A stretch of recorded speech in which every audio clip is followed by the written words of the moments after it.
We are all familiar with the brands Kleenex, Huggies, Kotex, and Cottonelle.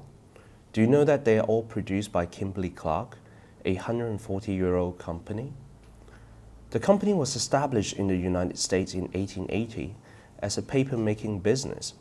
A focus on innovation saw Kimberly Clark expand into cellulose-based product used for bandages during World War I, and then for makeup removal tissues from 1923. Kimberly Clark, a very agile company, was able to adapt and reinvent itself continuously, surviving the Great Depression and other multiple periods of disruption to reach over $19 billion revenue in 2009. Let's focus on the last 40 years and discover how agility helped transform the company. Darwin Smith became the CEO of Kimberly Clark in 1971. Darwin's main accomplishment was to turn Kimberly Clark from a paper business, which is a low-margin business, into a consumer business. To ensure his company's survival, he turned Kimberly Clark into a portfolio agile company. He sold off low-margin and inefficient paper mills, land and forest, and proceeded to use the cash he generated to push the company into new and higher-margin products. He focused on developing the consumer business through strengthening R&D, talent management, brand management, and was able to push the company into new products such as Huggies diapers and Kleenex tissue. Wall Street analysts at the time thought this move was a very crazy idea. In the last 10 years of Mr. Smith's tenure, Kimberly Clark was repeatedly cited by Fortune magazine as one of the most admired companies in the US.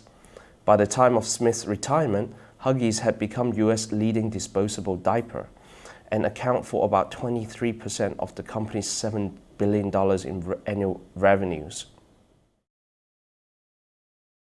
Wayne Sanders took over the reign from Darwin Smith in '92. Under his leadership, Kimberly Clark became a strategically agile company.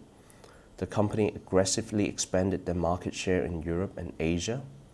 Between 1993 and 2001, the company made more than 40 acquisitions around the world, which helped Kimberly Clark establish its leading market share in 80 countries.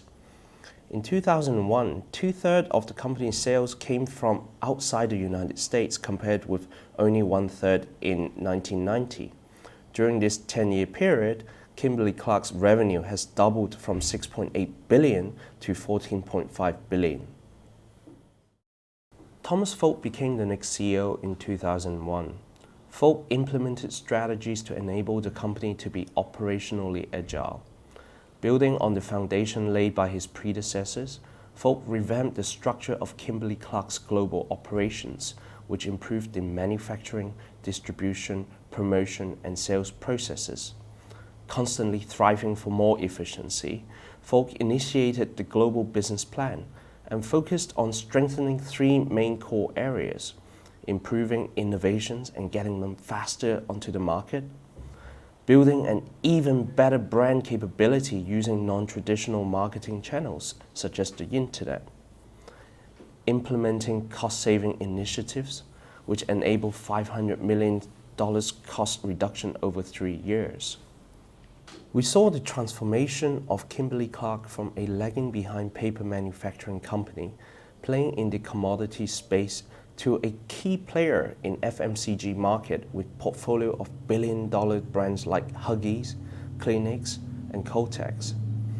We saw three leadership examples: Darwin Smith portfolio agility through divestiture, Wayne Sanders strategic agility through acquisitions, and finally Tom Folk operational agility through implementation of cost-saving initiatives and promotion of operational excellence. The key insights from Kimberly Clark's transformative development over the past 40 years are: first, having visionary leaders, able to identify emerging trends and seize the opportunities. Second, it is possible to survive and thrive after being in existence for more than 140 years and reinvent itself continuously. Third, despite being a smaller company and a latecomer in the consumer market space, Kimberly Clark illustrates that it is indeed possible to take on industrial giants like Procter & Gamble and Johnson & Johnson successfully and achieved competitive advantage through the implementation of different forms of agility.